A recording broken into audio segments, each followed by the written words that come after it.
fọmọ lọ́jọ́ ìbí. Ọpẹ́ ńlá ọ̀rọ̀ rẹ̀ tọ́pẹ́ ó jọpẹ́ lọ. Happy birthday. Ọmọ akọrin kọrin. Orin ọpẹ́ ọ̀rọ̀ bí ijó nílò ní o fọmọ lọ́jọ́ ìbí. Ọ̀rọ̀ bí ọpẹ́ ló yẹ wá o. Ọpẹ́ ńlá ọ̀rọ̀ rẹ̀ tọ́pẹ́ ó jọpẹ́ lọ.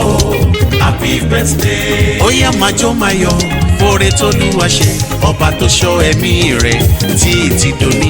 Tí o bá lè wẹ̀yìn wò owó bí tí o ti ń bọ̀ wá. Wàá rí dájú gbàgbà wípé Ọlọ́run rẹ̀ ṣe o.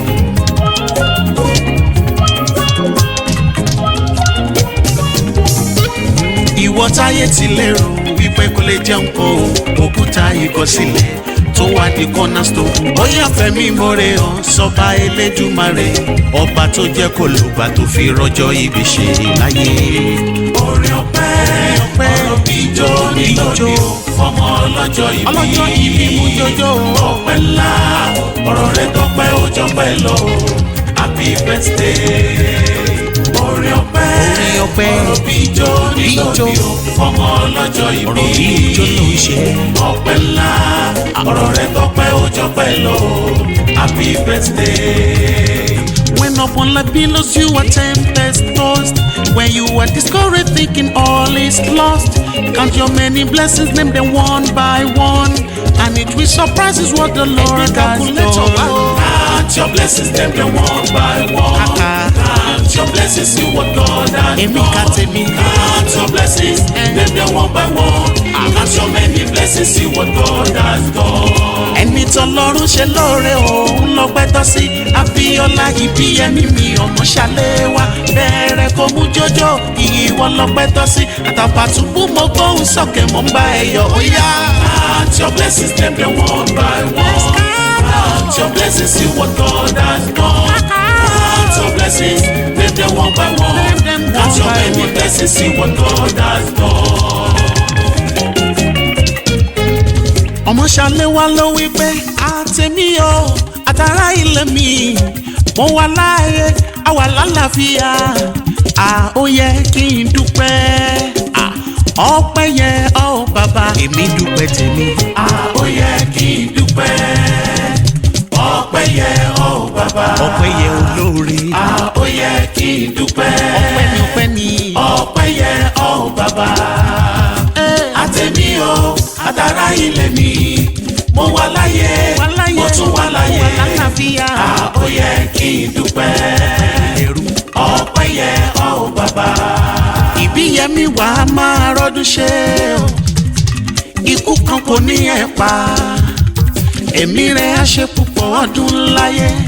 Omosalewa kò ní bá wọn fa ìsàn ló gbà láíláí. Àtẹ̀mí o àtàrà ilé mi mo wà láyé mo tún wà láyé. Ó yẹ kí n dúpẹ́ ọpẹ́ yẹ ọ́ bàbá. Alright, ire ni lọ́tún ire ni lósì.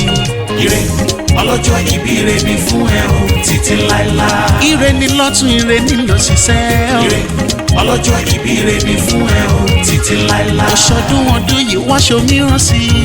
Ire ọlọ́jọ́ ìbí ire ni fún ẹ o títí láíláí. Àwọn tí ẹ kò ránṣẹ́ wọ́n ní kíkí ẹ Abiola Ibiyemi Omosalewa.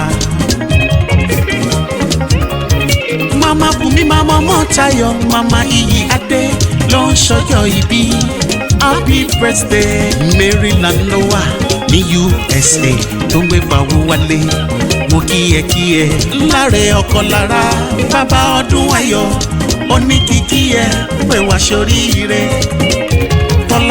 Tọ́lá mi etí jì pẹ̀lú ọmọ lára ayaláre màmá rọdún ayọ̀ wọ́n ní kíkí ẹ. Pásítọ̀ Kúnbi ìyẹn ní USA. Àwálé Fájuyì gbé ọkọ̀ Bùnmi bàbá sí mi bàbá ọ̀rẹ́. Bíkínẹ́ Ṣọlá gbé Kúnbi sísítà Déọlá o Atlanta ní USA pẹ̀lú ọkùnrin kan ṣọ́nà mẹ́. Wọ́n ní kíkí ẹ wípé ẹ̀mí rẹ̀ àgùn láyé. Ó ti ṣọdún èyí wàá ṣe púpọ̀ pẹ̀lú àlàáfíà ara lókè èèpẹ̀ ṣọ́gbọ́. Àtàbàtúbú mo gbóhùn sókè pẹ̀lú ọmọ ẹgbẹ́ mi mò ń gbàdúrà wípé wà á pẹ́ láyé. wà á pẹ́ láyé ẹ̀mí rẹ̀ àgùn wà á rẹ́mi ló gba ikú ò ní pa ẹ́ tọmọtọmọ wà kéré oko délé ìyẹn ti dandan. ó yá ire ni lọ́tún ire ni lósì ẹ o. ire ọlọ́jọ́ ìbí ire ni fún ẹ o títí láéláé. every March 11 ọjọ́ rẹ ni ire ọlọ́jọ́ ìbí ire ni fún ẹ o títí láéláé. many happy returns ìyẹn ti dandan. ọlọ́jọ́ ìbí ire ni fún ẹ o títí láéláé. happy birthday Abiola mi Ibiyemi mi Omosalewa. títí láéláé. ọlọ́jọ́ ìbí ire fún ẹ o. ire ọlọ́jọ́ ìbí ire ni fún ẹ o títí láéláé. Àtàbàtúbú mo gbóhùn sókè mo ń gbàdúrà fún ẹ. ọlọ́jọ́ ìbí ire ni fún ẹ o títí láéláé.